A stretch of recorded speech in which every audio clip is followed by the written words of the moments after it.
আজকে আপনাদের সাথে শেয়ার করব ফিশ রোল রেসিপি। তার জন্য আমি কড়াইয়ে তেল গরম করে তাতে কাঁচামরিচ পেঁয়াজ ফ্রাই করে নিয়ে লবণ দিয়ে দেব, তারপর গোলমরিচ দিয়ে দেব 3 চামচ।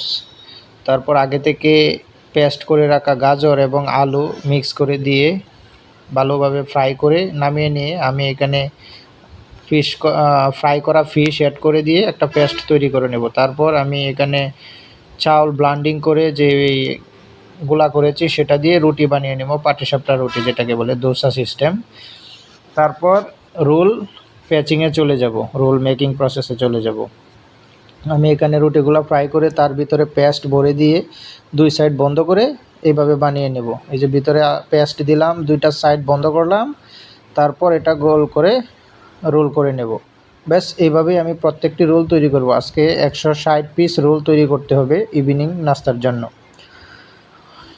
তো বন্ধুরা, আমি আমার সাধ্যমতো আপনাদেরকে দেখানোর চেষ্টা করেছি। আপনারা যে কোনো রোল এভাবে তৈরি করতে পারবেন, শুধু গার্নিশটা আপনাদের মন মতো, যেটাকে ভর্তা বলে, ভর্তা সিস্টেম বানিয়ে নেবেন যেন সেটা টেস্ট হয়। তারপরে বানিয়ে আমি এটাকে ডিমের গুঁড়ায় চুবিয়ে উপরে বিস্কুট গুঁড়ায় মুড়িয়ে তেলে হালকা কালার করে ফ্রাই করে নেব। ব্যাস তৈরি হয়ে গেল মজাদার ফিশ রোল রেসিপি। অসংখ্য ধন্যবাদ আপনাদেরকে মূল্যবান সময় দিয়ে আমার পাশে থাকার জন্য।